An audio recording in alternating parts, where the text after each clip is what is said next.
그죠? 그래서 법화경은 영축상, 이제 왕사성, 이제 영축산 중에서 이 법화경이 설해지게 되는데, 우리가 지난 시간에도 이제 수많은 대중들이, 그죠? 이 법화경, 이 설해지는 이 지금 영축산 중에 모여있는 장면들을 또 봤습니다.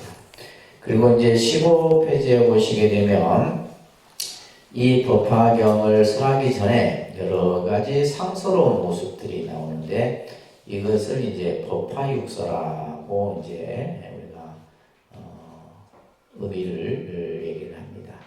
그래서 이 법화경뿐만이 아니라 대승경전이 설해질 때 보면 이런 어떤 상스러운 그런 어떤 신비로운 광명이 나오기도 하고 꽃비가 내리기도 하고 이런 아주 이제 다양한 장면들이 설해지게 되죠. 그죠? 그래서 여기에서는 법화육서에 대한 내용이 나옵니다. 자, 그러면서 17쪽이 이제 오늘부터 저희가 할 내용인데, 그죠? 자, 여기에서 이제 미륵보살이 이제 질문을 하는 장면부터 나와요. 자, 처음 시작이니까 한번 경문을 다 읽지는 못합니다. 다 읽지는 못하는데, 그래도 이제 중간중간에 한 번씩 정도는 경문을 같이 읽는 그런 연습도 하고 또 경문을 읽으면서 뜻도 이해하는 그렇게 진행하겠습니다. 일성묘법연화경 제1서품이니라. 그때에 미륵보살은 이러한 생각을 하였습니다. 지금 세종께서 신통변화의 모습을 보이시는데 이전으로 이러한 상스러움이 있는가. 지금 부처님은 삼매에 드시었는데 이것은 불가사의하며이요. 누구에게 물어야 할까, 누가 답을 할까, 또다시 이런 생각도 하였습니다. 문수보살은 법왕의 아들이라 그러리지. 과거에 한량없는 부처님을 친근하고 공양을 올렸더니다. 그는 반드시 이러한 보았을 것이다. 나는 그분에게 마땅히 물어야 하리라. 그때에 마치 비구비구니 우바세 우바 설용귀신들도 다같이 이러한 생각을 하였습니다. 부처님의 이러한 광명 신통한 일을 지금 누구에게 물어야 할까? 자, 미륵보살이 우리가 이제 이 영축산 중에서 6가지의 그러한 상스러운 신통의 이제 모습들을 이제 보여줍니다. 그죠? 자, 지금 이제 세종께서 이러한 신통 변화의 모습을 보시시는데 이것이 무슨 인연으로 이러한 상스러움이 있게 되었는가? 지금 부처님은 삼매에 들고 계세요. 삼매 선정 가운데, 그래서 무량의처 삼매랍니다. 그죠? 이 무량의처 삼매 가운데 딱 계시는데 지금 누가 이러한 상스러운 모습들이 이렇게 나타나는가? 참으로 불가사의하고 희유한 일이다. 그래서 미륵보살이 이러한 상스러움을 과연 누구에게 물어서 이 대중들이 궁금해하는 이 부분을 답을 할 수 있을까? 이런 생각을 했다. 마치 문수사리보살이라고도 우리가 합니다. 그죠?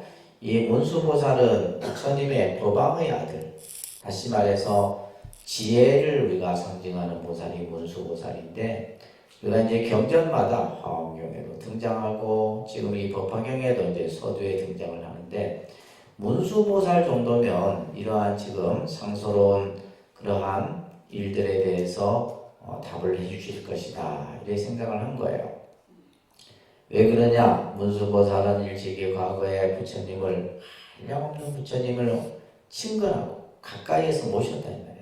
늘 부처님 곁에서 법을 듣고 공양을 올렸던 분이다. 그래서 이 문수보살은 이와 같은 희화한 일들을 예전에도 이미 보았을 것이다. 그래서 내가 그분에게 물어야 되겠다. 근데 이거는 이제 미륵보살만 그런 생각을 한 게 아니라 모든 그죠? 대중들도 다 그런 생각을 같이 가졌다. 그래서 부처님의 이러한 광명과 신통한 일들을 지금 누구에게 물어야 할까? 그러면서 이제 미륵보살을 중심으로 한 모든 부패의 대중들이 이제 그들이 가지고 있는 의문을 풀기 위해서 문수보살에게 묻습니다. 그 물음이 나오죠, 그죠? 무슨 인연으로 이러한 상스럽고 신통한 일이 있는 것입니까? 그리고 큰 광명을 놓아 동방으로 1만 8천 국토를 비추고 또 그 세계의 장엄을 우리들로 하여금 보게 하십니까? 이렇게 이제 물은 거예요.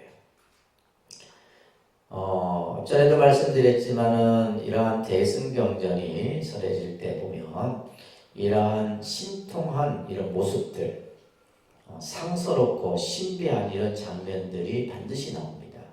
광명을 부처님 몸에서 비추기도 하고 하늘에서 꽃비가 내리기도 하고 천상에서 음악 소리가 들리기도 하고 이런 일들이 이제 막 그에 있는 대중들이 다들 그냥 막 놀래서 환희로워서 이런 장면들이 경전상에서 그려져요.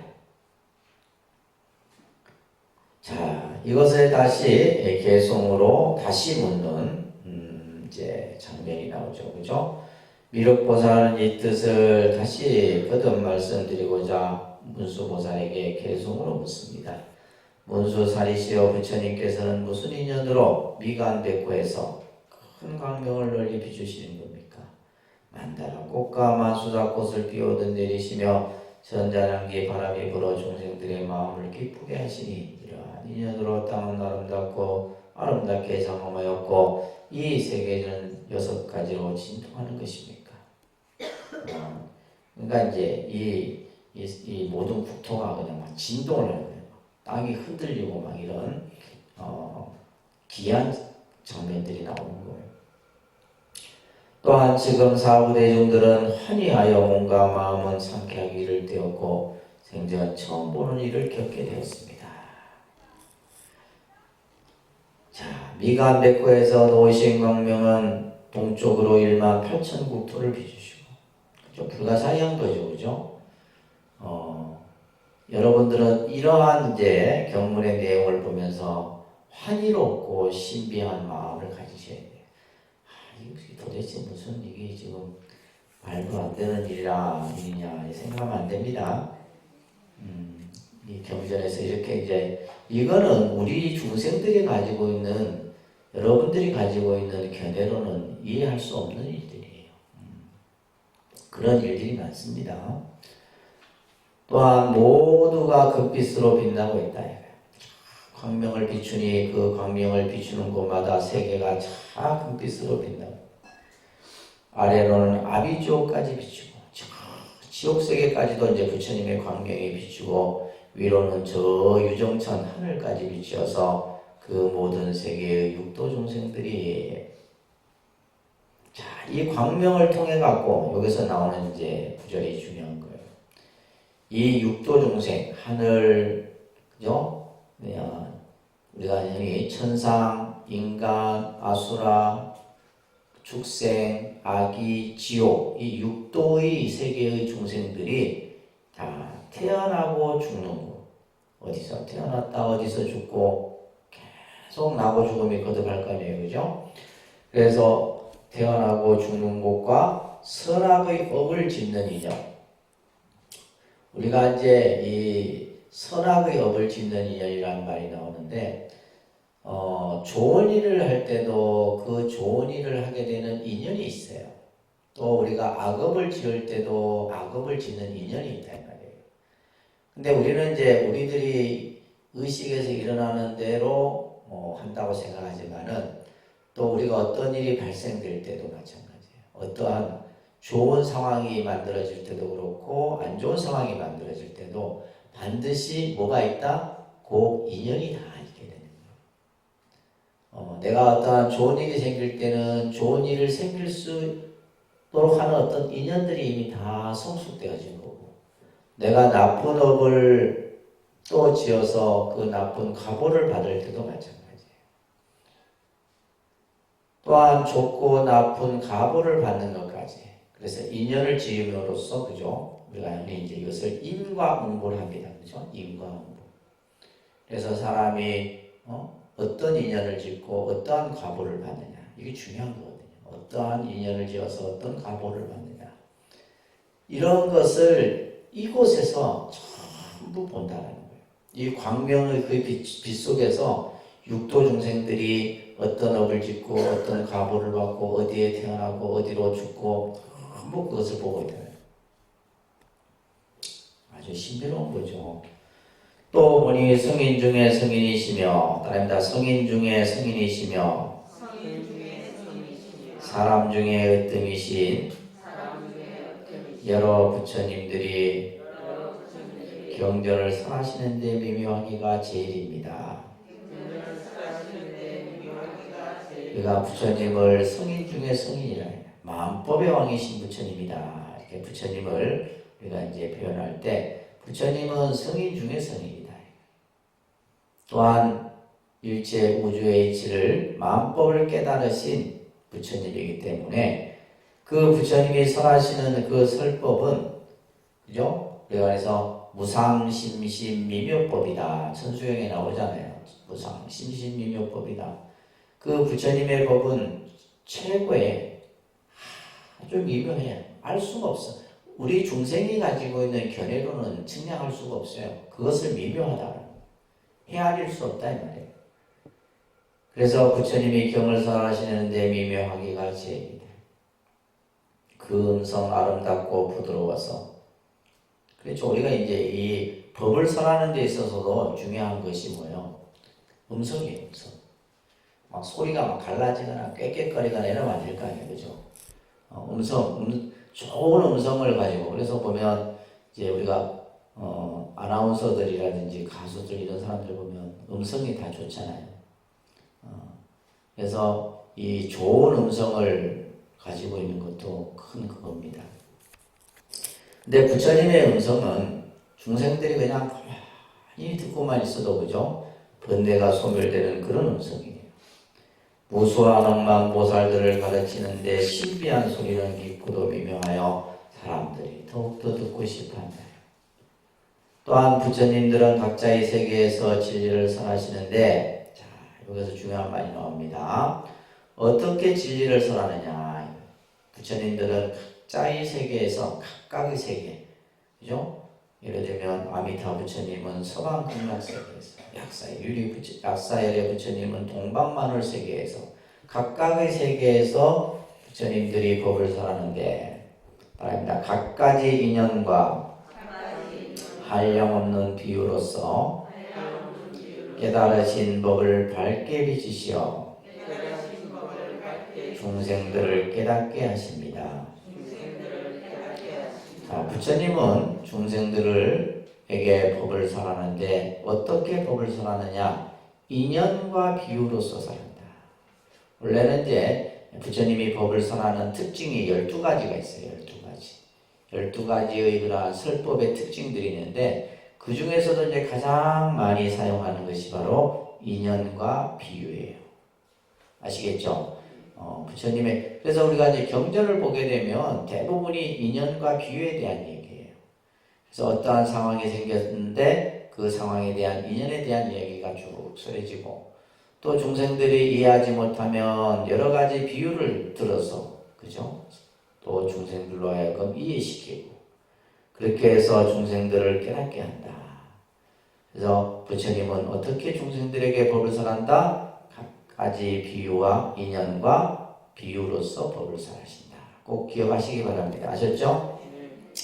만약 이제 어떻게 이제 그러면서 중생들을 깨닫게 하는 내용이 나와요. 이 내용이 이제 중요한 내용입니다. 있습니다. 같이 한번 이렇게 읽겠습니다. 만약 어떤 사람이 늙고 병들고 죽는 고통을 싫어하면 열반의 도리를 설하여 모든 고통을 없애도록 합니다. 만약 어떤 사람이 복이 있어서 부처님께 공양하고 훌륭한 법을 구하면 영각의 도리를 일러줍니다. 만약 어떤 불자가 갖가지 방법으로 수행하여 최상의 지혜를 구하면 청정한 도를 설하십니다. 자, 이 내용이 이제 바로 삼승에 대한 내용이에요. 그래서 첫 번째 나오는 것이 우리가 그죠? 늙고 병들고 죽는 이 노병사의 고통. 그래서 부처님께서는 고진멸도라는 사성제의 설법을 통해서 우리들로 하여금 열반에 이르는 길을 서겠단 말이에요. 그래서 이제 이 사성제가 결국 뭐요? 중생들이 가지고 있는 괴로움의 문제를 푸는 그 가르침이 사성제 속에 담겨 있어요. 그래서 거기에다가 성문이라고 써놨어요. 성문. 그러니까 성문들을 에게 법을 설할 때는 바로 이러한 설법을 한다. 괴로움으로부터 벗어나는, 그죠? 그래서 열반에 이르는 길을 설하는 가르침이 바로 성문에 대한 가르침이다. 아시겠죠?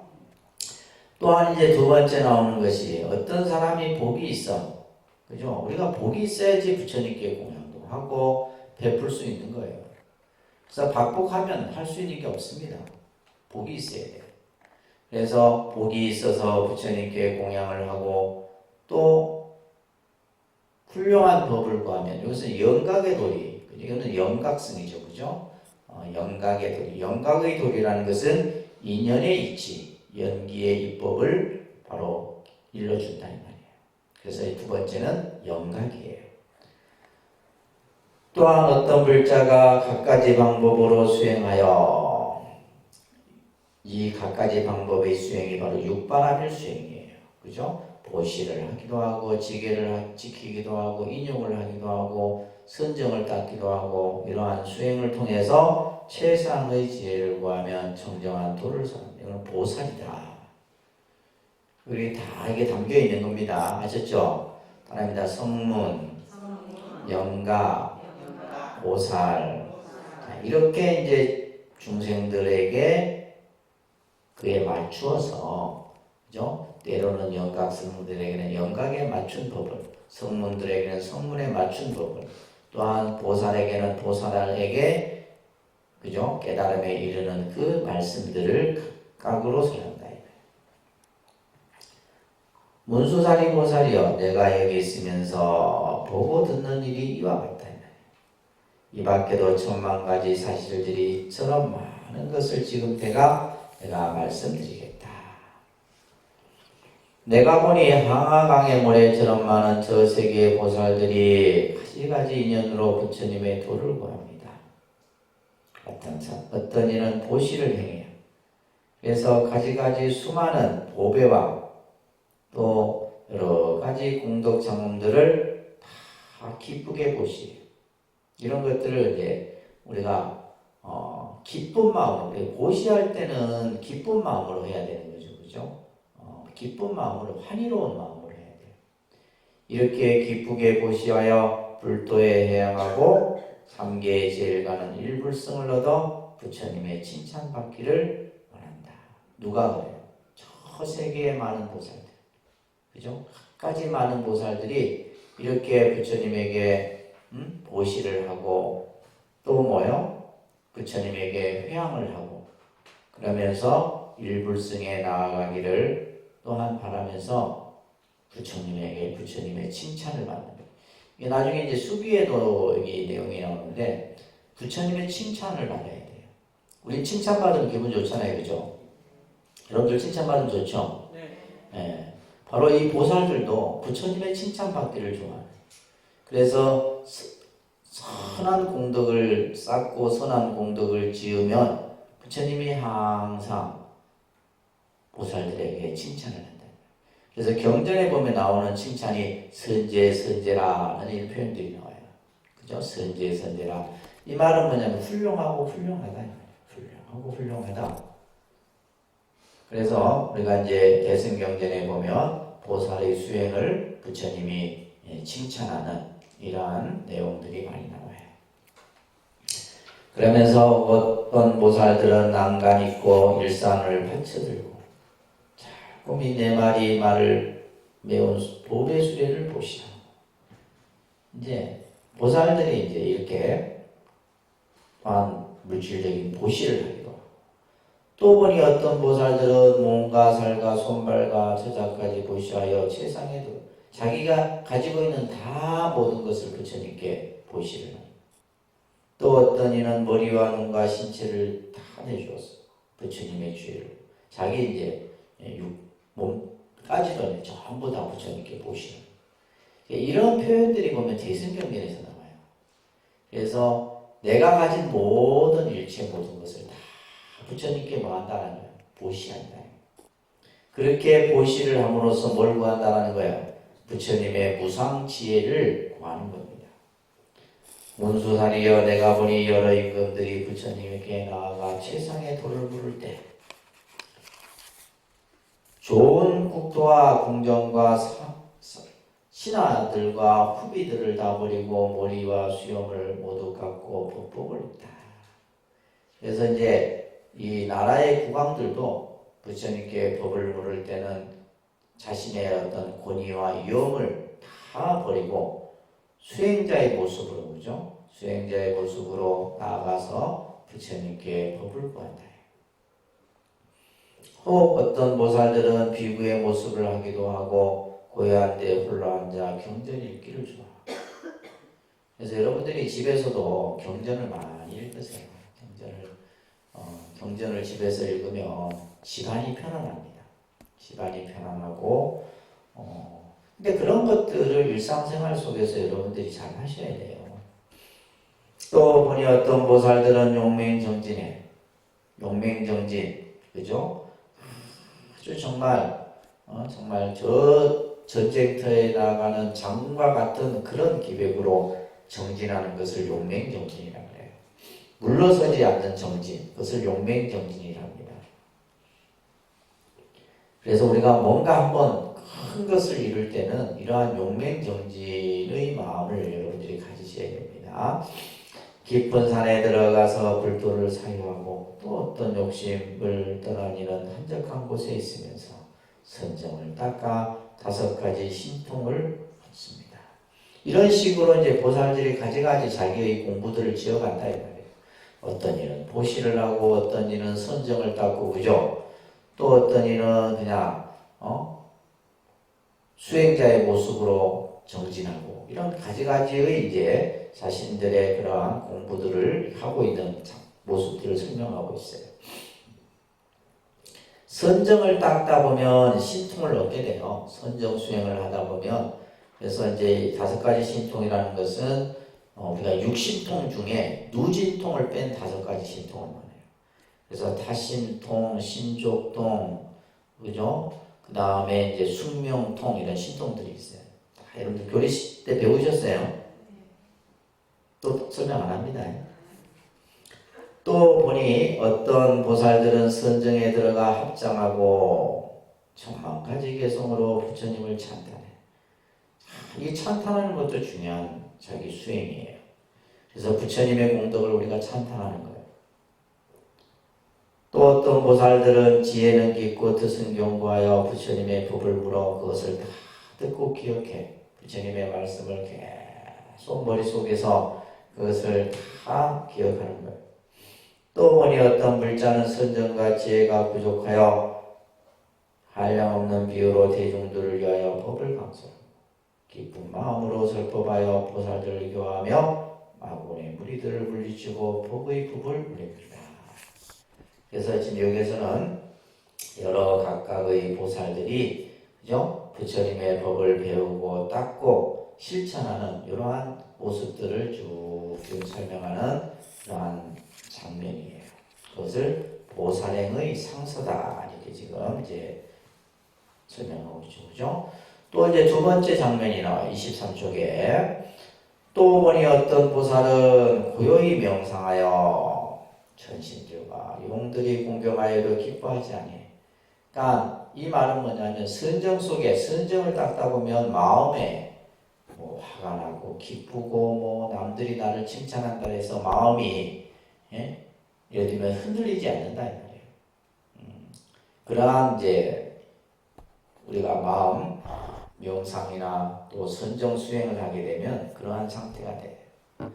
또 어떤 보살들은 숲속에 있으면서 광명을 놓아 지옥의 고통에서 벗어나게 하여 불도에 들어가게 하며 또 어떤 보살들은 광명의 그 빛을 놓아서 지옥 중생들을 교화하고 또 어떤 불자는 잠자지 않고 숲속에서 경행하며 부지런히 불도를 구하고 이렇게 다양한 수행 방법들이 있는 거예요. 그래서 여러 불자들도 여러분들도 부처님 법을 믿으면서 각자의 수행 방법이 그죠? 어떤 이는 경을 읽고 어떤 이는 절을 하고 어떤 이는 명상을 하고 또 어떤 이는 봉사를 하고 다 각기 다른 거예요. 그와 같은 겁니다. 또 어떤 이는 계획을 잘 지켜 행동하는 행동이 뛰어난 것이 마치 보배 구슬과 같이 하여 불돌고 또 어떤 불자는 인욕의 힘이 훌륭해. 인욕하는 마음이 강해. 어떤 이는 보시하는 마음이 강하고 계를 지키는 마음이 강하고 인욕하는 마음이 강하고 선정을 닦는 힘이 강하고 우리가 이제 이게 다 육바라밀이죠. 그죠? 육바라밀의 수행에서 보살이 이제 수행하는 모습들을 이렇게 설명하고 있는 거예요. 잘난 체하는 이가 나쁜 말로 꾸짖고 몽둥이로 대들지라도 어떤 누가 나를 비난하고 그냥 나를 그냥 무시를 하고 멸시를 할지라도 뭐요 다 그것을 견뎌내요. 이게 보살이에요. 근데 여러분들은 그렇지 못하잖아요. 그죠? 누가 나 그냥 기분 나쁘게 하면 그냥 두 번 다시 안 보려고 한다. 그냥 보살의 마음들이 안 돼 있어서 그래요. 그런 것들. 그래서 보살은 모든 것을 다 인욕하고 견뎌내야 되는 겁니다. 그래서 그것을 다 견디어 불도를 구합니다. 지금 이 장면들이 뭐예요? 보살의 수행의 그죠? 그러한 모습들을 지금 보여주고 있는 거예요. 또 보니 어떤 보살은 온갖 희롱과 농담과 리석은 무리들을 떠나서 지혜로운 이들을 칭해. 그래서 보살은 항상 지혜로운 사람들. 그래서 여러분들도 마찬가지로 이제 도반을 함께 수행하는 도반을 옆에 두더라도 지혜로운 이들과 친근해야 돼. 친근이라는 말은 가까이 하는 거야. 가까이. 그죠? 지혜로운 이들을 항상 친근해서 일심으로 산란함을 제거하고 산란함이라는 것은 마음이 어지러운 거예요. 마음이 그냥 들뜨고 어지럽고 이런 걸 산란함이라고 해요. 이런 것들을 제거하고 억천만년을 숲속에서 생각을 집중하여 불도를 구한다. 이렇게 이제 또 보살들이 수행을 하는 거예요. 또 어떤 보살은 맛있는 반찬과 좋은 음식과 100가지 탕약으로 부처님과 스님들에게 보시하며 그래서 우리가 이제 부처님 당시에도 부처님에게 4가지의 보시가 있죠. 그죠? 4가지로 공양하는 그것을 사사공양이라고 합니다. 사사공양. 주로 이제 탕약, 약을 공양하기도 하고 음식, 그 다음에 의복, 그 다음에 머물 수 있는 방사 이게 이제 원래 4가지였어요. 4가지. 그런 이제 얘기들이 나오고 있죠. 그죠? 이렇게 보시를 하는 거예요. 그 값이 10,000만금 나가는 옷이나 값을 매길 수도 없는 훌륭한 옷을 부처님과 스님들께 보시. 그래서 이제 우리가 이런 어떤 이제 물질적인 보시를 그래서 이제 이 대승경전의 이게 특징이 중에 하나가 법화경이 이제 아주 그런 요소들을 많이 가지고 있는데 공양과 보시에 대한 얘기가 굉장히 많이 나와요.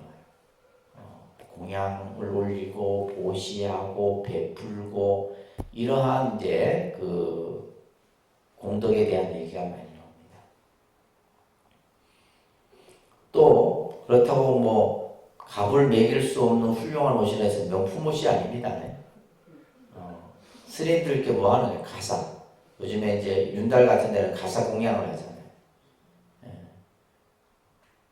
저도 이제 사실은 가사가 있어서 가사를 안 해도 되는데 불자님 한 분이 가사를 꼭 공양 올리고 싶다고 해요. 내가 가사 공양을 이번에 받았는데 그런 이제 가사 공양 같은 거 그런 것들을 이제 또 그런 것도 인연이 돼야 하는 거지 하고 싶다고 되는 게 아니에요. 아시겠습니까? 그래서 이러한 이제 우리가 뭐 이제 스님들께 뭐 승복이나 가사 이런 것들을 하게 되죠. 또한 10,000원까지의 전자랑나무로 만든 값진 집과 이부자리를 부처님과 스님들께 보시라고. 다 보시에 대한 얘기예요. 또한 아름다운 동산의 꽃과 과일이 풍성한 숲과 흐르는 샘물과 목욕한 연못들을 부처님과 스님들께 보시라고. 그러면서 이와 같이 가지가지 좋은 보시를 기쁜 마음으로 해요. 그렇죠? 우리가 보시를 하는 데 있어서는 그죠? 기쁜 마음으로 이 보시를 해야 돼요. 기쁜 마음으로. 그렇게 함으로써 싫어할 줄 모르면서 최상의 도를 구합니다. 그래서 지금 이제 보살들이 불도를 이루는 데 있어서 보시를 통해서 하기도 하고 계를 지키기도 하고 선정을 닦기도 하고 인욕하기도 하고 이러한 지금 보살의 수행의 이야기들이 여기서 설해지고 있는 거예요. 그러니까 읽으면서 그런 의미라는 것을 여러분들이 알아야지만 법화경의 맛을 알 수 있는 거예요. 그 방법은 뭐다? 그 방법은 자꾸 읽는 수밖에 없어요. 많이 읽으셔야 됩니다. 아셨죠? 제가 이렇게 이제 설명을 해드리지만 우리한테 그냥 한번 읽으면서도 그 뜻을 다 이해하니까 하지만 여러분들은 많이 읽으셔야 됩니다. 또 혹은 어떤 보살은 법의 본성이 두 가지 모습이 없는 것이 그래서 법성 원흉 무이상이라는 이제 우리 법성계에 나오는 첫 번째 구절이 바로 이 말이에요. 법의 본성. 모든 법의 본성은 원흉하고 원흉이라는 것은 두 글다 이 말이에요. 두 가지 모습이 없어. 그래서 법성 원흉 무이상이다라는 이제 그 법성계의 구절처럼 여기서 말하는 것처럼 모든 법의 본성이 두 가지 모습이 없는 것이 마치 허공과 같은 줄 알아요. 모든 것은 하나야 하나. 그래서 제법 부동 본래적이다. 그 다음에 나오는 구절이 그렇게 나오죠. 그죠? 그래서 이 법화 사상에 있어서 이제 제법 모든 법을 제법이라고 하는데 일체법 이렇게 표현하기도 해요. 그죠? 제법을 일체법. 그래서 모든 것은 모든 이 법이라는 것은 현상을 말하기도 하고 이 우주의 진리를 나타내는 말이에요. 그래서 법이라는 글자 속에는 여러 가지 의미가 있는 거예요. 그래서 법화경은 제법 뭘 얘기를 하냐면 실상을 얘기합니다. 그러니까 제법 실상. 이 법화 사상에서 가장 중요한 얘기예요. 그러면 실상이라는 것은 참 모습이야. 그러면 이 세상의 모든 것의 참 모습은 뭐냐? 둘이 아닌 것이다. 참 모습은 뭐다? 둘이 아니. 다시 말해서 모든 것은 하나야. 하나. 모든 것은 하나다. 근데 우리 중생은 뭐예요? 모든 것을 둘로 나누어서 보려고 한다. 둘로 나누어서 보려고 하는 그러한 생각들을 우리는 가지는 거예요. 그러니까 제법 실상. 모든 법은 참다운 모습이다. 모든 일체의 것. 그래서 실상의 의미는 뭐냐면 여기서 말한 것처럼 두 가지 모습이 아니다. 이런 얘기를 지금 설명하고 있는 거예요. 이걸 아는 거예요. 이걸. 이렇게 볼 줄 안다 이 말이에요. 또 어떤 글자는 마음에 아무런 집착이 없어서 미묘한 지혜로서 최상의 도를 구하고 자 그러면서 문수사리 보살이 어떤 보살들은 부처님이 열반하신 뒤에 사리에 공양하기도 하고 또 어떤 불자들은 수없이 그죠? 많은 탑을 세워 타서 국토를 장엄해. 자, 지금 이제 제가 그 법화경 개론 전체에 설명할 때도 말씀드리지만은 이 탑에 대한 얘기가 나오고 탑에 공양하는 얘기가 굉장히 많이 나오는 경전이 바로 이 법화경이에요. 그래서 이제 실질적으로 이 탑신앙이 실제 우리가 보면 그 부처님이 열반하신 후에 이제 부처님의 그 화장을 하고 탑을 이제 그 유고를 우리는 흔히 살이라는 거예요, 그죠? 화장을 하고 난 그 유골 자체를 살이라는 겁니다. 살이 여러분들 뭐 영롱한 구슬 이게 아니에요.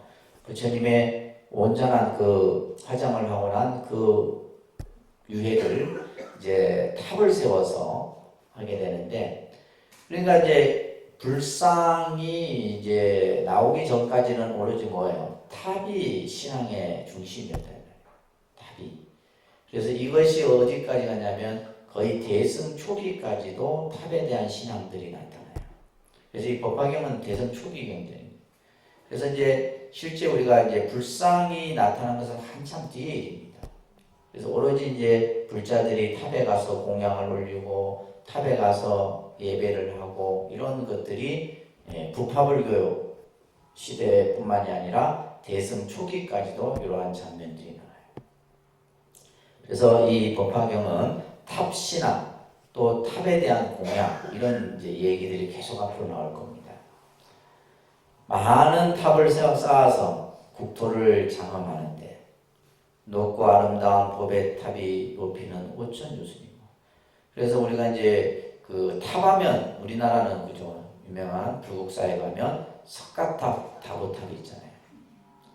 그 석가탑 다보탑은 뭐예요? 김대성이가 불국사를 창건하면서 아버지와 어머니를 위해서 만든 탑이에요. 그 탑이. 그래서 이런, 그러니까 우리나라도 보면 신라시대 때도 이런 탑 공양, 탑을 이렇게 만들고 조성하고 하는 이런 것들이 성행했다는 것을 알 수 있죠. 그래서 이제 우리가 경주 남산에 가면 탑들이 굉장히 많습니다. 탑과 불상들이 굉장히 그러니까 지금처럼 파괴되기 전에는 얼마나 많았겠어요, 그죠? 당시 신라시대 때, 통일신라나 고려시대 때까지만 해도 엄청났죠. 그래서 심지어는 뭐요? 경주에는 뭐가 있어요? 황룡사라는 큰 구층탑이 있대요. 이 황룡사 구층탑은 어마어마한 규모예요. 지금 그때 당시에 그런 것을 건립했다라는 것은 그거는 이제 뭐 왕이 이제 어떤 그 신라의 안정을 위해서 세운 황룡사 구층 석탑이지만은 엄청납니다. 그러니까 우리나라도 보면 탑이 참 어떻게 보면 항상 명당 자리에는 뭐가 있어요? 탑이. 그리고 또 이제 우리나라 같은 경우는 이런 이제 사리신앙과 더불어서 탑이 같이 있는 곳이 이제 보궁이죠, 보궁. 우리나라에 5대 보궁이 있죠, 그죠? 특히 이제 여러분들 설악산 봉정암 가보셨죠? 봉정암 그러면 뭐예요? 탑에다가 사리를 모셔놓고, 통도사에도 사리 탑에다가 부처님의 사리를 모셔놓고, 또 태백산 정암사 같은 경우 수만호 탑이라 해서 벽돌 형태로 해서 탑을, 이번에 이제 국보가 됐는데 그 탑 같은 경우도 많잖아요. 그러니까 우리나라도 이제 탑에 대한 이런 신앙들이 상당히, 독림선은 이제 탑을 세워야 돼. 탑을 세우는 원력을 여러분들이 세우세요. 진짜로 세울 거예요. 그래, 탑을 세워야 돼. 자, 그래서 수없이 많은 탑을 쌓아 국토를 장엄하는데 그 높이가 5천유순이에요. 엄청난 높이죠. 세로와 가로가 똑같이 2천유순이며 탑마다 1000개의 깃대와 깃발이 날리고 이슬처럼 반짝이는 후술휘장과 법의 풍경에 올려져 올립니다. 이제 이 탑을 장엄한 모습을 설명합니다. 천신들과 용가신들과 사람과 사람 아닌 이들이 향과 꽃과 온과 풍리로서 항상 공양을 합니다. 모든 이들이 탑에 와서 공양을 올리는 거죠. 문수사리 보살이여, 모든 불자들이 사리에 공양하느라고 훌륭하게 탑을 꾸미니, 우리 독림선언에도 부처님 사리 있잖아요. 네, 이제 탑을 세우면 집어넣으려고 딱 부처님 지금 대법당 앞에 보고 유리에 딱 들어있는 거 있죠. 그거 살이에요, 살이. 부처님 살인데 나중에 탑에다 넣어보시고. 그래서 불상 안에다 넣으려 하다가 내가 탑을 나중에 세울 때 그때 탑에다 모셔야 되겠다 싶어서 딱 그냥 두고 있어요. 자, 사리에 공양하느라고 탑을 꾸미니 국토는 저절로 빼어나게 아름답고 미묘해서 마치 천상의 나무에 화상. 이제 여러분들이 소리내서 이걸 읽으잖아요. 환희심이 납니다. 눈으로 보는 것은 아무런 느낌이 안 나요. 그래서 꼭 집에 가서 꼭 소리내서 읽으세요. 아시겠죠? 노는이 연불한다고, 노는 입에 연불한다고 열심히 소리내서 읽으셔야 됩니다. 자, 그 다음에 26쪽에 보시면 부처님께서 또한 광명을 놓으시니 저희 대중들은 이 세계의 여러 가지 훌륭하고 아름다운 모양을 잘 봅니다. 부처님의 신통과 지혜가 휴하여 청정한 광명을 놓으시어 알려오는 세계를 비추시니 저희들은 그것을 보고 전에 없던 일이라 생각. 문수보살이시여 저희들의 의심을 풀어주소서. 이래 되면 이제 부처님께서 그죠? 미간백과에서 그 광명의 모습을 보고 참 이 광명은 희한 그러한 장면이다. 그러면서 도대체 부처님께서 왜 이러한 광명을 놓으신 것인가? 그러니까 이제 대중들이 그러한 생각을 갖고 있는 것에 대해서 문수보살에게 의문을 풀어달라고 이제 청을 하는 거죠. 여기 사부대중들이 문수보살님과 저를 우러러봅니다. 세종께서는 무슨 일로 이러한 광명을 놓으십니까? 보살께서 대답하여 저희들의 의문을 풀어주고 기쁘게 하소서. 장차 무슨 이익이 있다고 이러한 광명을 놓으신 것입니까? 부처님이 우리들에게서 얻은 미묘한 법을 설하시는 것입니까? 아니면 저희들을 위하여 수비를 주시려 하는 것입니까? 그러니까 예를 들면 이제 부처님께서 미간백과에서 광명을 놓은 그 이유가 도대체 저희들은 궁금해하다 이런 얘기예요. 또한 모든 부처님의 세계가 보배로 장엄함을 보며 여러 부처님을 배우게 되오니 작은 인연이 아닌가 합니다. 문수보살이시여 사부대중과 용과 신들이 모두 보살님을 우러러 배우니 무슨 뜻인지 말씀하여 주소서. 자, 이거에 대해서 이제 문수보살이 답을 합니다. 30번 그 문장 같이 한번 소리내서 읽겠습니다. 이때에 문수사리 보살이 미륵보살 마하살과 여러 보살들에게 말씀하셨습니다. 선남자들 내 생각으로는 아마 부처님께서 큰 법문을 말씀하시며 큰 법의 비를 내리시며 큰 법의 소라를 부시며 큰 법의 북을 지시며 큰 법의 뜻을 연설하시리라 여겨집니다. 자, 부처님께서 이러한 미간백호에서 광명을 놓으신 그러한 그 상소로움에 대해서 미륵보살을 비롯해서 여러 보살들이 이제 대중들이 의문을 갖는 것에 대해서 문수보살이 이제 답을 하잖아요. 그죠? 자, 그 답의 요지가 이거예요. 선남자들이여, 내 생각으로는 아마 부처님께서 큰 법문을 우리들에게 설하실 것 같아요. 이 내용이에요. 그래서 항상 부처님이 법을 설하기 전에 먼저 하시는 장면이 뭐냐면 광명의 빛을 비추는 이런 장면들이 경전마다 나와요. 그래서 큰 아주 무상 법문을 우리들에게 말씀하시기 합니다. 또한 큰 법의 비, 이 법이라고 해요. 법법자 비유자를 써서 법의 비를 우리들에게 내리시며 또한 법의 소라를 또한 부르는 그 부처님의 진리의 법음이 온 사천하에 다 퍼지도록 또한 북을 치시고 이것은 큰 법의 뜻을 연설하는 것이라고 여겨집니다. 누가 대답하는 거예요? 문수보살이, 그렇죠? 그래서 부처님께서 광명을 놓은 이유가 바로 뭐다? 큰 법문을 우리들에게 설하여주고 큰 법의 비를 내리고 또 법의 소라를 우리에게 들려주고 또한 큰 법의 북을 치기 위함이다 라는 뜻을 문수보살이 얘기를 하잖아요. 요건 기억하셔야 됩니다. 여러 선남자들이여 내가 과거에 여러 부처님 곳에서 계신 곳에서도 이런 상서를 본 적이 있다. 이제 문수보살이 이것은 예전에도 부처님께서 이렇게 하신 적이 있다. 그때도 이러한 강명을 놓으시고 큰 법문을 말씀하셨다. 그러므로 마땅히 알아들으십시오. 오늘 부처님께서 강명을 놓으심도 그와 같이 모든 중생들로 하여금 따른다. 세상 사람들이 믿기 어려운 법문을 듣고 알게 하시려고 이러한 상서를 나타내신 것입니다. 그렇죠? 우리가 이제 믿기 어려운 법문, 이것을 무상법문이라고 해요. 이것은 중생들이 가지고 있는 생각으로는 도저히 알아들을 수도 없고 믿기도 어려운 그러한 말씀들.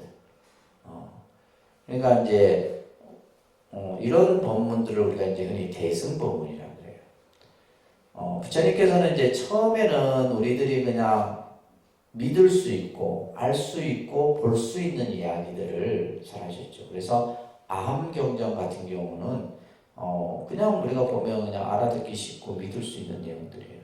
근데 이제 대승법문 같은 경우는 중생들이 이것을 한번 들어가고는 잘 믿지를 못해요. 또 이해할 수도 없어. 이런 법문을 우리들에게 알게 하시려고 이러한 상스러움을 나타내신 것이다. 그러면서 이제 문수보살이 이제 일월등명불의 이야기를 합니다. 일월등명. 그러니까 이제 많은 부처님들이 경전상에 보면 나옵니다. 출연을 하시는데 이 법화경에 지금 일월등명불의 얘기가 나와요. 이거는 이제 아마 서가모니 부처님의 과거의 이야기들이에요. 그래서 우리가 이제 전생불에 대한 얘기가 설해지는데, 일월등명이라는 것은 밝은 빛을 강조하는 그러한 부처님의 명호인데, 이것은 바로 일월등명, 바로 원래 지혜의 빛을 상징하는 그러한 부처님이에요. 일월등명불. 자, 이 이야기가 이제 어떻게 설해지는가 한번 보시면, 여러 선남자들이여 과거에 한량없고 그지없고 불가사의한 아승직업에, 아승직업이라는 시간이 나오죠. 그죠? 한량없는 시간이에요. 아승직업, 한량없는, 항아사겁, 한량없는 시간이에요. 그래서 이제 시간의 수를 단위를 표현할 때 여기서 보면 불가사의한, 우리가 헤아릴 수 없는, 측량할 수 없는 그 아승직업 전에 부처님이 계셨는데, 그 부처님의 명호가 일월등명면회, 음공, 정변지, 면행족, 선서, 세간의 무상사, 조장부, 천인사, 불세조. 부처님의 10가지 명호죠. 그죠? 그러니까 이렇게 지금 일월등명멸에 부처님이 계셨다. 이 부처님께서는 항상 바른 법을 설하시는데 처음도 훌륭하고 중간도 훌륭하고 끝도 훌륭했다. 이 부처님께서 법을 설하는데 예를 들면 그 처음부터 또 중간 끝에 이르기까지 그 설하시는 설법이 너무너무도 아주 훌륭했다. 이치는 심원하고 그 뜻은 아주 깊고 또한 말씀도 능숙하고 법을 설함에 있어서 막힘이 없다. 말을 함에 있어서 또한 순수하고 복잡하지 않아. 또 늘 맑고 깨끗한 범행은 뭐예요? 청정한 행을 갖추었다. 그러니까 말로만 하는 게 아니라 뭐예요? 행 또한 이미 다 갖추셨다. 그러면서 성문을 구하는 이에게는 따른다. 성문을 구하는 이에게는 네 가지 진리를 알게 말씀하여 알맞게다. 그죠? 따른다. 네 가지 진리를 알맞게 말씀하여 나고 늙고 병들고 죽음을 벗어나서 궁극에는 열반을 이루게 하셨습니다. 벽지부를 구하는 이에게는 12가지 인연을 알맞게 말씀하셨고 여러 보살들을 위해서는 6가지 바라밀다를 알맞게 말씀하여 제3의 깨달음을 얻어 일체의 지혜를 이루게 하셨습니다. 요 지금 내용이 딱 보면 삼성을 얘기하는구나. 아셨어요?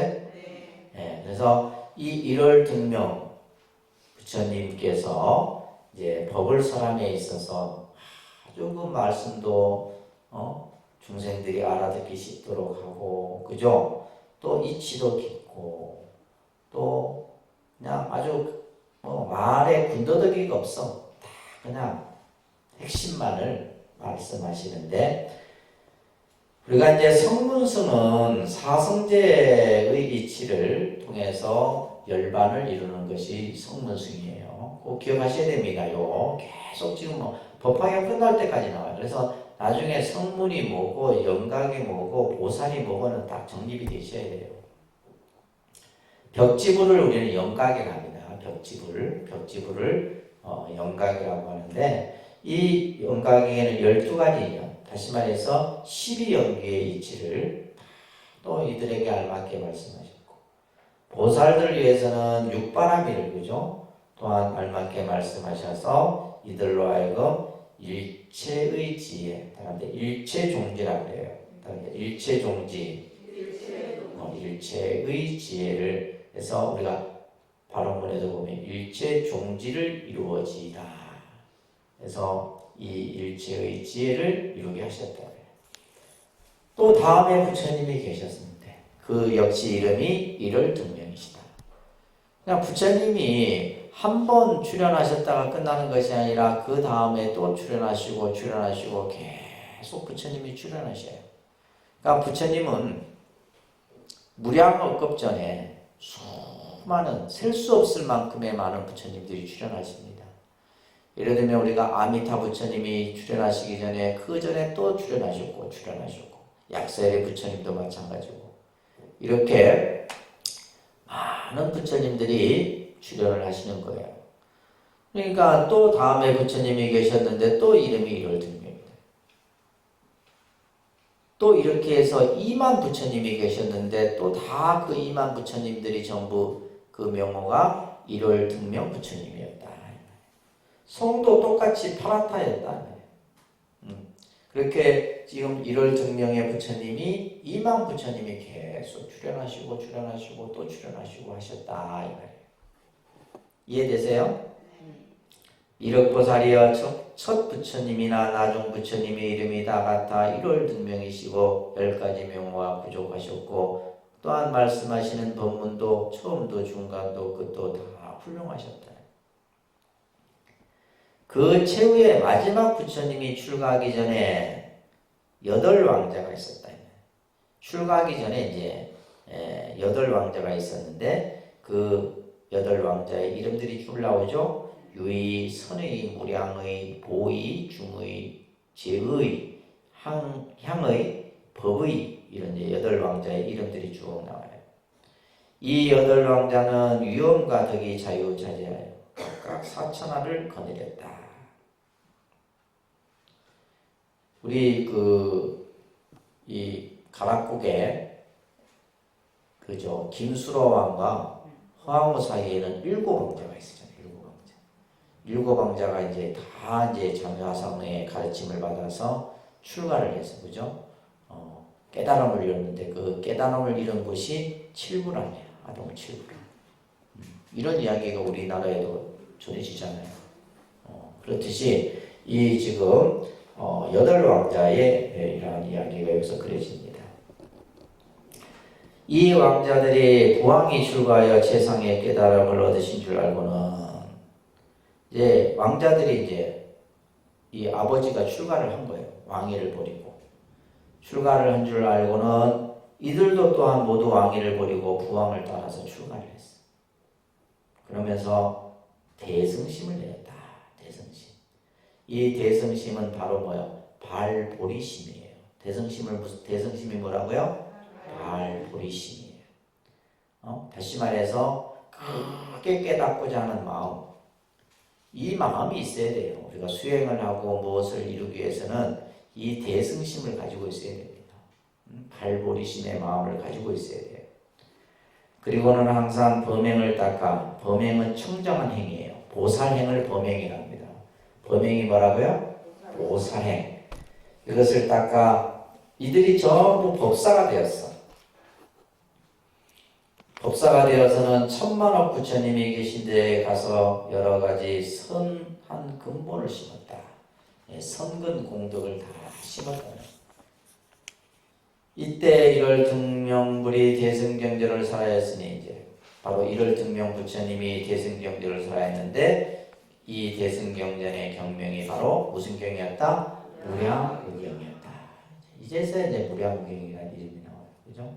그래서 부처님이 삼매 가운데 이 법화경 지금 저 장면에서 보면 삼매 가운데 무량의경을 설하셨다.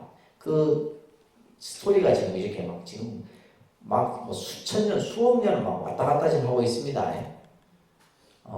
정신을 잘 차리셔야 돼요. 이 경전을 하려면 시간과 공간을 막 종횡무진하게 왔다 갔다 하고 있는 거예요. 이 무량의경이었다. 자, 이 무량의경이라는 경전은 이걸 꼭 기억하셔야 됩니다. 따라합니다. 보살들을 가르치는 법이며 부처님께서 마음에 간직하시고 아끼시는 바입니다. 이 무량의경이라는 경전은 보살들을 가르치는 겁니다. 다시 말해서 깨달음에 이르도록 하는 가르침이다 이 말이에요. 이 무량의경은 또한 부처님이 가장 아끼시는 법이에요. 부처님께서 가장 마음에 간직하고 아끼시는 말씀이 바로 이 무량의경이라는 경전입니다. 그러면서 이 경을 말씀하시고는 대중들 가운데 결과부자하시고 무량의처삼매에 들어가셨다. 무슨 삼매? 무량의처삼매에 들어가셔서 몸도 마음도 동요하지 아니했다. 삼매에 들어가면 몸과 마음이 동요될 리가 없죠. 그죠? 시간과 공간을 초월해버려요. 삼매 속에 들어가게 되면. 자, 이러한 이제 삼매에 들어가자 그때서야 하늘에서 만다라꽃, 큰 만다라꽃, 만수사꽃, 큰 만수사꽃이 비오던 내리시어 부처님 위와 대중들에게 풀렸습니다. 그러자 6세계가 6가지로 진동했다. 그래서 법화육소예요. 6가지의 상스러운 모습이 6가지로 진동하는 이런 장면들이 나왔었어요. 그때 법회에 모여있던 비구, 비구니, 우바세, 우바이, 천신용, 야차, 건달바, 아수라, 가루라, 긴다라, 마오라. 그래서 하늘용, 천신용, 야차 중에서 마오라가 인비인, 사람과 사람 아닌까지가 뭐냐면 팔부신중이에요. 아셨죠? 그래서 이제 따라합니다. 하늘, 용, 야차, 건달바, 아수라, 가루라, 긴다라, 마우라까지가 이제 팔부신중이고 사람과 사람 아닌 이제 여러 소황과 전륜소황 등 여러 대중들이 전에 없던 일을 만나 환희하여 합장하고 일심으로 부처님을 바라보고 있었다. 이때 부처님께서 미간의 백호산에서 광명을 놓아 동방의 1만 8천 세계를 비추어 두루하지 않는 데가 없이 마치 지금 보는 저 세계들의 일과 같았다. 미륵보살이시여 그때 모인 가운데 20억 보살들이 있어서 보살들의 수가 20억이에요. 20억. 법문을 듣기를 즐겨야 했는데 그 보살들이 이 광명이 여러 세계의 비침을 보고 전에 어떤 일을 얻고는 이 광명의 인연을 알고자 했다. 자, 37번 탈락 같이 소리내서 읽습니다. 그때 보살이 있었는데 이름이 묘광이었습니다. 800제자를 데리고 있었는데 이럴 등명분이 밤에서 일어나 묘광보살로 인한 대승경전을 말씀하셨으니 이름이 묘법연화경이었습니다.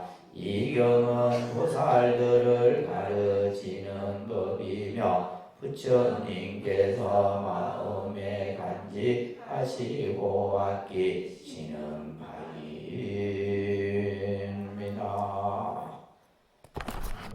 이어서 보도록 하겠습니다. 자, 이제 묘광보살이 이제 또 등장을 합니다. 이 묘광보살은 800제자를 거느리고 있었는데 이제 1월 등명 부처님이 무량거처 산매에서 일어나셔서 묘광보살로 하여금 이제 부처님 대승경전을 설하는데 이 대승경전이 바로 우리가 지금 보고 있는 묘법연화경입니다. 묘법연화경입니다. 근데 이 묘법연화경은 어떠한 경이냐? 아까 우리가 무량경이라는 경도 있었죠, 그죠?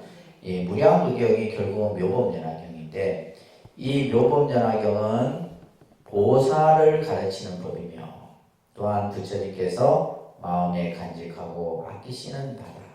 그러니까 부처님께서 많은 경전들을 우리들에게 설했지만은 그 경전 중에서도 뭔가 이렇게 좀 마음이 가는 경전이 있잖아요. 그죠? 우리가. 예를 들면, 스님들이 뭐 경전을, 여러 경전들을 보더라도 내가 좀 이렇게 아끼고 좀 이렇게 늘 수지독송하는 그런 경전들이 있어요. 그래서 그와 마찬가지로 이 묘법연화경은 보살을 가르치는 법이고 또한 부처님께서 마음에 간직하시는 그런 경전이 바로 묘법연화경입니다. 60소급 동안을 자리에서 일어나지 않으셨다. 야, 엄청난 거죠, 그죠? 우리가 이 60소급이라는 시간은 셀 수 없는 시간이에요. 그래서 그 시간 동안 일체 자리에서 도노재미 없이 선정에 드셨고 그때 듣는 이들도 한 곳에 앉아서 60소급 동안 몸과 마음을 동요하지 않고 부처님의 말씀을 들었는데 마치 밥 한 끼 먹는 시간과 같은 느낌이었다. 그래서 우리가 이제 선정산매에 들게 되면 시간과 공간을 초월해 버립니다. 실제로.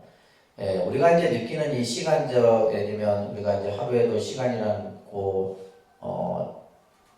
내에서 우리가 살아가지만은 어떨 때는 보면 시간이 훅 지나가기도 하고 빨리 하루가 지나가고 어떨 때는 뭐 시간이 하루가 그냥 정말 지루할 만큼 느껴지기도 하고 하는데 결국 우리가 어떠한 선정에 들어가게 되면 이 시간이라고 하는 것은 뭐 엄청난 결국 우리의 생각 속에 시간이 그냥 뭐 100년의 시간도 결국 한 생각 안에 있잖아요. 그렇듯이 지금 밥 한 끼 먹는 시간 같은 느낌이었다라는 이 60소급의 시간이 그렇게 느껴지는 겁니다. 그때 대중 가운데 한 사람도 몸이나 마음에 권태로운 생각을 내는 이가 없었다. 그러면서 이를 등명불이 60소급 동안 이 경전을 말씀하시고서는 곧 범천과 마군과 사문과 바라문과 천신과 사람과 수나루 가운데 이렇게 말씀. 어떤 말씀을 하셨나? 열애는 오늘 밤중에 무여열반에 들리라. 무여열반. 그러니까 이제 열반이라는 것은 열반의 의미는 여러분들이 이제 교리 공부할 때 다 배우셨을 거예요, 그죠? 열반은 깨달음입니다. 깨달음을 열반이라고 해요. 열반의 의미는 죽음이 아니에요. 부처님이 뭐 육신의 소멸의 의미가 열반의 뜻이 아니라 열반이라는 것은 어떤 의미다? 깨달음이에요. 깨달음의 뜻. 다시 말해서 번뇌가 소멸된 상태를 열반이라고 해요. 번뇌의 소멸을 의미합니다. 열반이 뭘 의미한다고요? 번뇌의 소멸, 완전한 소멸을 의미하는데, 자, 이 열반도 이제 지금 무여열반이라는 말이 나와서 설명드리는 거예요. 무여열반이라는 것은, 무여라는 말은 남음이 없다 이런 뜻이에요. 이것을 우리는 흔히 완전한 열반이다 이렇게 얘기합니다. 무슨 열반? 그러니까 이 무여열반은 육체까지도 소멸된 상태를 말하는 거예요. 육체까지도. 그래서 이제 예를 들면 성아모니 부처님께서 쿠시나가라에서 마지막 그 열반을 보이신 것을 우리는 무여열반이라고 해요. 완전한 열반. 왜냐하면 육체가 있는 동안에는 번뇌가 아직까지는 남아있거든요. 육체의 몸이 끄달리기 때문에. 그래서 육체까지도 소멸된 상태를 뭐예요? 완전한 열반. 이걸 다시 말해서 무여열반이에요. 그래서 지금 열애께서는 오늘 밤중에 무여열반에 든다. 이 말은 뭐냐? 육체로부터 완전히 벗어나겠다. 이 말씀을. 그 다음에 이제 유여열반이에요. 그런데 유여열반. 유여열반이라는 것은 이것은 반열반이라고 합니다. 반열반. 이것은 이제 부처님께서 보리수 아래에서 깨달음을 얻은 그것을 유여열반이라고 해요. 그러니까 육체는 남아있는 상태에서 정신세계가 완전히 열반에 든 거죠. 깨달음에 이른 거죠. 그래서 이 열반의 의미를 이렇게 유여열반과 무여열반의 개념을 여러분들이 이해를 하시면서 그때 보살이 있었는데 이름이 덕장보살이었다.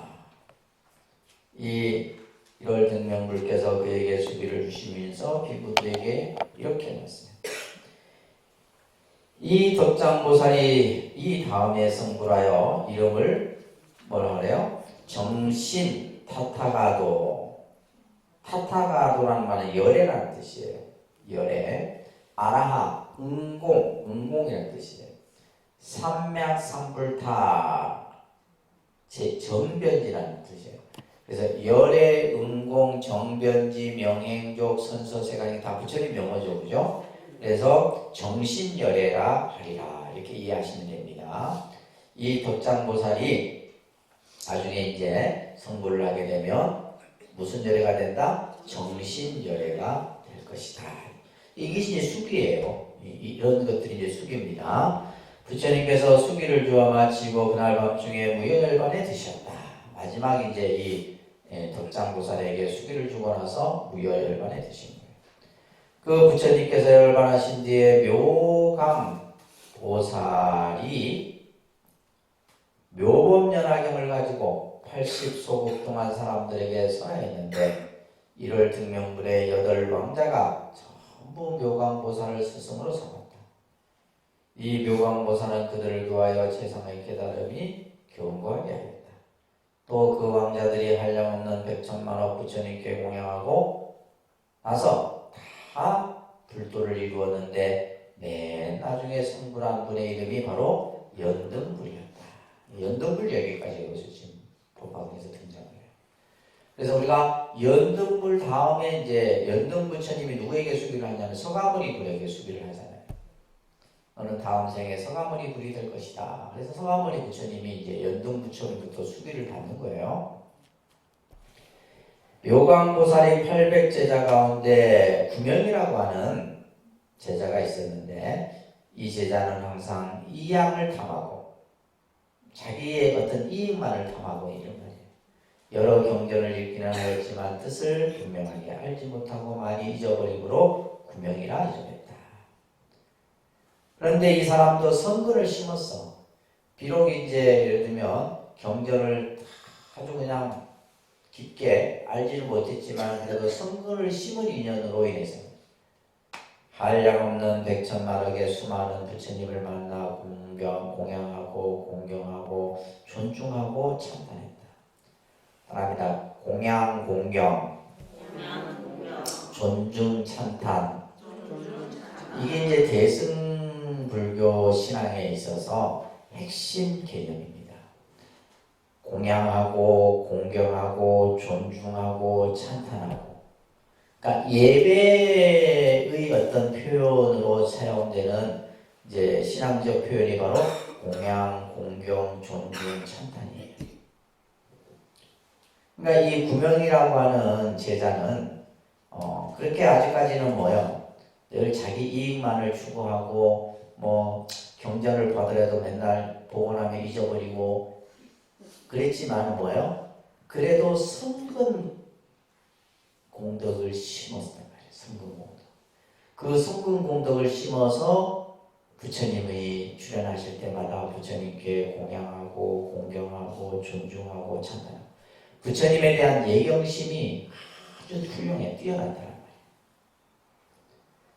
미륵보살이여 그때 묘광보살은 다른 사람이 아니라 곧 나 문수이며 묘광보살이 누구라? 문수보살. 그러니까 이제 이 경전들 보게 되면 전생 그 전생의 이야기까지도 전부 이렇게 다 끌어오는 구명보살은 누구다? 그대다. 구명보살이 누구냐? 미륵보살. 미륵 당신이 구명이었고 내가 묘광이었다. 이 얘기를 지금 하는 거예요. 이제 이 상서를 보니 예전과 다르지 아니합니다. 그러므로 오늘 여러께서 마땅히 대승경전을 설하시니 아까 이제 부처님이 상서로운 광명의 빛을 보이고 막 세계가 6가지로 진동하고 지금 이 지금 모습이 왜 이런 모습이 나타나느냐? 문수보살이고요. 오늘 아마 부처님이 그죠? 큰 법을 설하실 것이다. 이 얘기를 했잖아요. 그 법이 바로 뭐요? 묘법연학을 설한다. 묘법연학을 설하기 위해서 광명으로 세계를 비추고 진동을 하고 꽃비가 내리고 이런 상스러운 모습이 나타난 것이다. 이해되세요? 이거는 한 스토리처럼 이해를 하셔야 돼요. 스토리처럼. 하나의 드라마라고 생각해요. 드라마는 잘 기억하면서 앞에 얘기, 뒤에 얘기, 뭐 앞으로 나올 얘기까지 여러분들 기억하죠. 드라마는 그렇잖아요. 근데 왜 경전은 그게 안 되는지 몰라. 경전도 이것도 드라마입니다. 드라마. 한편에 아주 그냥 깨달음의 드라마예요. 자, 이 묘법연화경은 따라합니다. 보살들을 가르치는 법이며 부처님이 마음에 간직하시고 아끼시는 바라 생각합니다.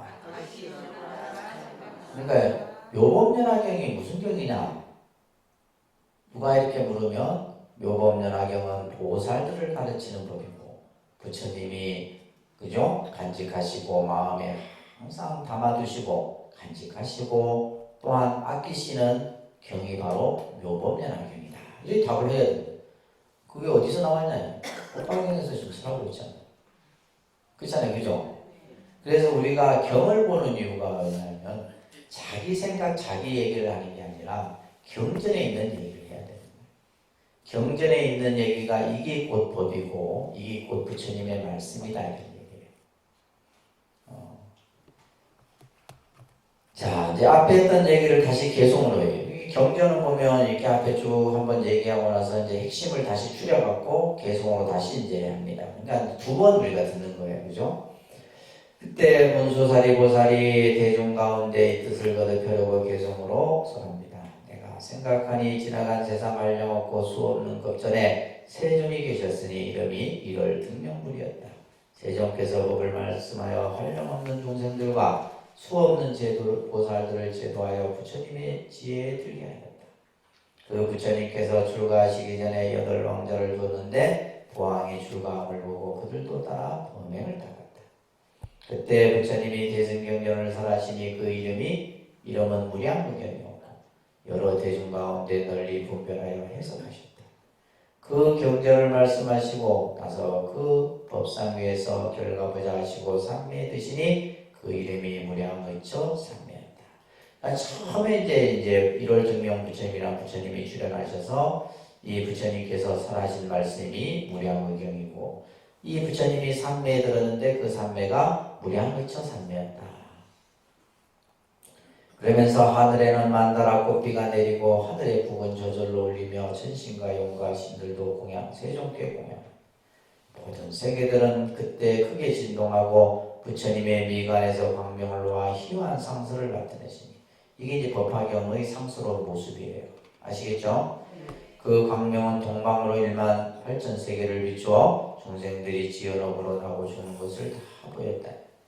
또 보니 여러 세계는 온갖 보배로 장하며 유리 및 파리 빛들을 부처님의 광명으로 환히 비추며 또 보니 천신과 사람과 영과 신과 자와 건달과 겐달아들이 모두 부처님께 공양. 또 보니 많은 여력께서 자연히 불도를 이루시니 온빛은 황금산과 같고 같아 단정하고 장엄하고 매우 아름다우시어 깨끗한 율병 속에 진금의 모습을 나타신 듯이 세종께서 대중들에게 깊은 복과 이치를 연세 여러 부처님 국토들마다 무수한 성문 대중들이 부처님의 광명에 비추어 저 대중들을 다 보게 했다. 그러면서 이제 아까 우리 앞에 했듯이 이제 각각의 이제 수행하는 모습들이 나왔었죠, 그죠? 그래서 어떤 비구들은 살림 속에 있으면서 정진하고 계행 지키기를 맑은 굿을 보았듯이 하고, 또 보니 어떤 보살들은 보시하고 인욕하는 이들이 그 수요가 황망한 모래수와 같음을 부처님의 광명으로 다 모두 본다.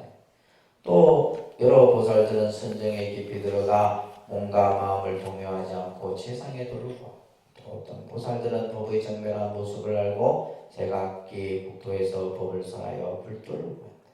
그때 사부대중들은 이를 듣는 불께서 큰 신통 나투심을 보고 그 마음이 매우 깊어 제각기 서로 묻기를 무슨 인연으로 이러한 일이 일어났는가.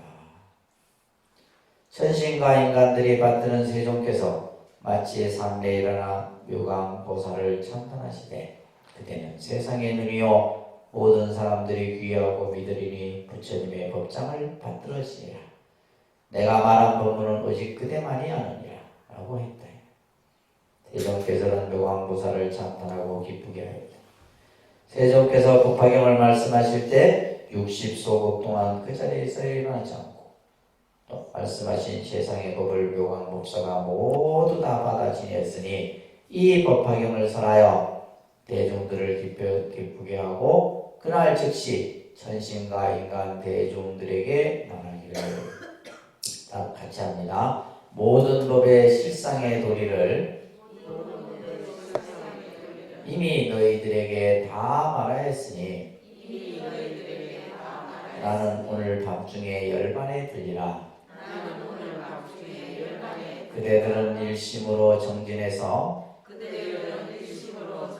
방일하지 말라. 부처님은 매우 만나기 어려워서 억겁에 겨우 한 번 만나느니라 하였습니다. 자, 부처님께서 이제 전신과 인간에게 말합니다. 모든 법의 실상, 그것을 아까 제법실상이라고 했잖아요. 그죠? 이 법화경은 제법실상을 얘기하는 겁니다. 이것의 이치를 내가 너희들에게 이미 다 말했다 이 말이에요. 제법실상이에요. 나는 오늘 밤중에 열반에 들겠다. 무슨 열반? 무여 열반에 들겠다. 완전한 깨달음의 세계로 나는 들어가겠다. 육신의 소멸까지도 이제 다 그죠? 깨달음으로 돌리겠다. 그러면서 우리가 이제 서가모니 부처님이 쿠시나가라에서 열반에 드실 때 하셨던 이 마지막 말씀이죠. 그죠? 일심으로 정진해라. 게으르지 말라. 이 말씀이에요. 지금 이 1월 등명 부처님께서 마지막 무여 열반에 드시면서 이 말씀을 하시는 거죠.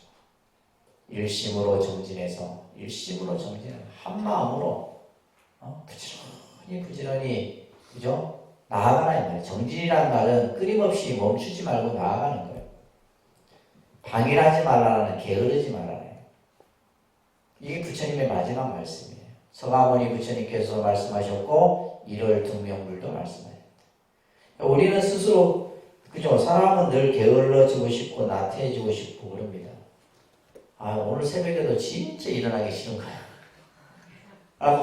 그래갖고 새벽에 누워갖고 내가 나가야 되나 말아야 되나 혼자. 이게 이제 스님이 한 분 있으니까 게을러지는 거예요. 내가 혼자 있을 때는 그런 생각 할 수도 없잖아요. 내가 안 나가면 이제 안 되니까. 근데 스님 한 분 있으니까 또 게을러져 혼자서 한 10분 싸우다가 10분 싸우다가 결국은 내가 그래서 게으르지면 안 되겠다. 그래서 내가 나왔어. 야, 이게 쉽지 않은 거예요. 근데 만약 내가 이제 어떨 때는 내가 내한테 져버리지. 에이, 그냥 자자, 그냥. 근데 그냥 자는 게 나을까요? 나중에 결과론적으로 내가 일어나서 부처님께 예불을 하고 하는 게 나을까요?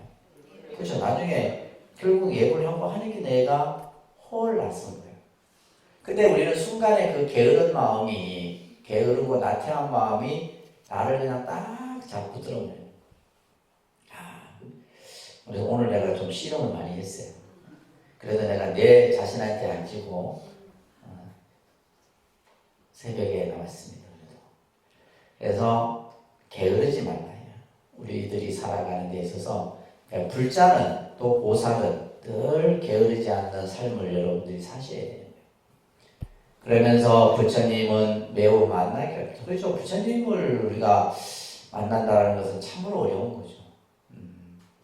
그러면서 부처님 법 만나기 또한 부처님을 만나기도 어렵지만은 부처님 법 만나는 것은 더더욱 어려워요. 그래서 인생 남득이요 불법 남봉이란 말이 있죠. 그죠? 사람은 받기도 어려워. 사람은 받기도. 그래서 여러분들이 간혹 이제 신심이 이렇게 좀 게을러지고 나태해지거나 했을 때 항상 부처님 말씀을 늘 되새기셔야 돼요. 그 되새기는 말씀 중에 하나가 인생 난득이요 불법 난봉이다. 다음에 인생 난득이요 불법 난봉이라. 사람은 받기 어렵고 불법 만나기 어렵다. 아시겠죠? 사람은 받기 어렵습니다.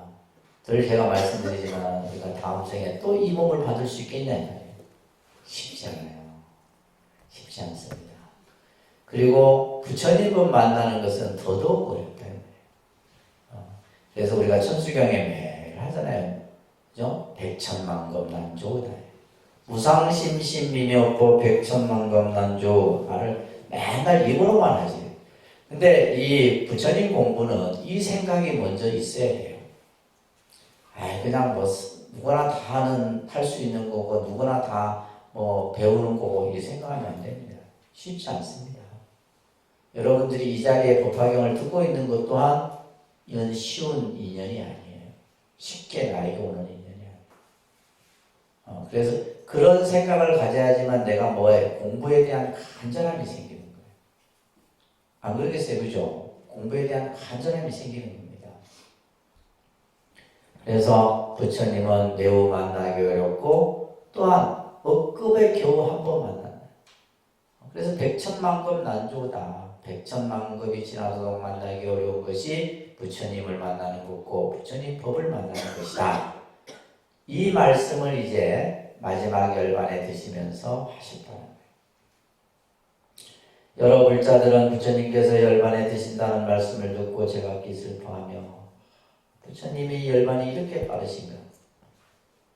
그래서 실제로 이제 서가모니 부처님이 열반에 드실 때도 그 제자들이 좀 더 계시지. 왜 80의 그 시간으로 우리 곁을 떠나시게 하십니까? 이런 그 내용들이 추기경전에 나와요. 그러면서 부처님이 그러면 내가 더 오래 머무는 너희들에게 별 이익이 없다. 그러면서 내가 말한 법을 너희들의 스승으로 삼아라. 이런 말들이 이제 추기경전에 나옵니다. 거룩하신 법왕께서 대중들을 위로하시기를 내가 열반에 드는 것을 너희들은 걱정하지 말아라. 이 덕장보살이 무릇실상에 다 통달하였고 이 다음에 성불하여 정신열애라 하여 또한 중생들을 제도한다. 부처님이 한 분 부처님이 열반에 드시면 또 다른 부처님이 출연하시고 또 다른 부처님이 열반에 드시면 또 다른 부처님이 출연하시는 거예요. 계속 부처님이 출연하시는 겁니다. 이날 밤 부처님이 열반에 드시니 나무가 다 타고 불이 꺼지듯 하였다. 사리를 나누어 가지고 가서 수어 없는 탑을 세웠고 항아강의 모래수와 같은 많은 비구와 비구니들은 몇 갑절 더 정진하여 최상의 도를 보았다. 이 묘강법사가 이 묘광법사는 뭐예요? 바로 앞에서 우리가 봤던 묘광보살이죠. 그죠? 바로 문수보살의 과거의 몸이에요. 문수보살의 과거의 묘광법사가 부처님의 법장을 받들어 80소급 동안 법화경을 선포했으니 여덟 왕자들은 묘광법사의 교화를 받고 최상의 불을 굳게 지니어 무수한 부처님을 배웠다. 여러 부처님께 공양하고 가르침을 따라 큰 도를 행하 서로 잇따라 성불하고 차례로 수기하니 최후의 부처님 이름이 연등불이다. 그래서 마지막 부처님이 연등불이고 그 연등 부처님이 수기를 하신 분이 바로 서가모니불이다. 여러 신선들의 도사로서 한량없는 중생을 제도했다. 그때 묘광법사에게 한 제자가 있었는데 이제 구명에 대한 얘기를 하는 거예요. 마음은 항상 게으르고 명예와 이익을 탐하여 명리를 구하기를 싫어할 줄 모르고 귀족들의 집에만 떠나들었다. 경전을 익히고 외우는 것은 모두 버리고 아무것도 알지 못했다. 이인연으로 이름을 구명이라 이렇게 지었던 거예요. 그러니까 이렇게 이제 이런 이제 그 부처님의 이제 이 묘광 보살의 제자가 되었지만은 이런 심성을 가지고 있지만은 그래도 착한 업을 지어 선한 업을 그래도 짓고 또 부처님께 그냥 부처님을 만날 때마다 항상 공양하고 또 그러면서 육바라밀을 갖추어서 지금의 서가 부처님을 칭견했다. 그러니까 이제 이 구명이라는 이 제자도 뭐냐면 성근 인연 공덕이 있었던 거죠. 그러면서 이 다음에 마땅히 성불하여 그 이름을 미륵 부처님이라 하리라. 그죠? 미륵 보살. 그러니까 이제 이 구명이라는 사람은 전생에 이제 다음 생에 미륵 보살로서 수기를 받은 거죠. 수많은 중생을 제도하여 그 수요는 한량없으리라는 수기를 받았다. 연등불이 열반하신 뒤에 게으르게 살던 사람은 바로 그때 미륵이요 묘광은 나 지금 문수이다. 내가 이를 등명불에 이러한 강명을 놓은 상서를 보았으므로 이제 서가모니 부처님께서도 법화경을 말씀하실 줄 압니다. 그러니까 이제 법화경을 이제 설하기 전에 지금 이 서품에서는 이제 여러 가지 광명의 모습들, 상스러운 이런 어떤 장면들에 대해서 왜 이러한 것들이 일어났는가에 대한 이유를 지금까지 쭉 설했던 거예요. 그러다 보니까 이제 문수보살의 전신의 얘기가 나오고 미륵보살의 그죠? 전신에 대한 얘기가 나오는 거예요. 오늘의 이 상서가 옛 상서와 같으니 이것은 모두 부처님들의 방편입니다. 이제 부처님께서 광명을 놓아 제법 실상의 도리를 드러내시니 여러분들은 그런 줄 알고 합장하고 일심으로 기다리십시오. 이제 부처님이 곧 법을 설하실 것이다 이 말이에요. 부처님께서 법의 비를 내리시어 도를 구하는 사람들을 만족해 하며 삼승을 구하는 이들에게도 어떤 힘도 부처님께서는 모두 다 풀어 제거해 주실 것입니다.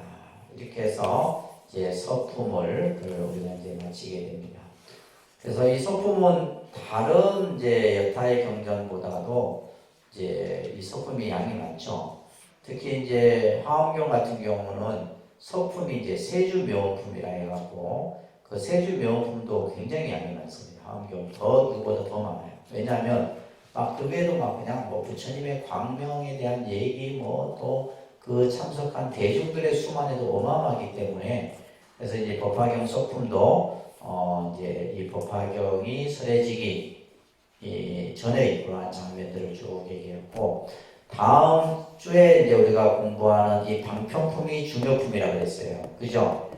꼭 읽으십시오. 집에서 세 번씩 꼭 읽어보세요. 세 번씩 꼭 한번 소리내서 집에서 읽으시고 이렇게 하시다 보면 그래야 이제 법화경을 제대로 이제 공부하시게 되는 거예요. 다음 주에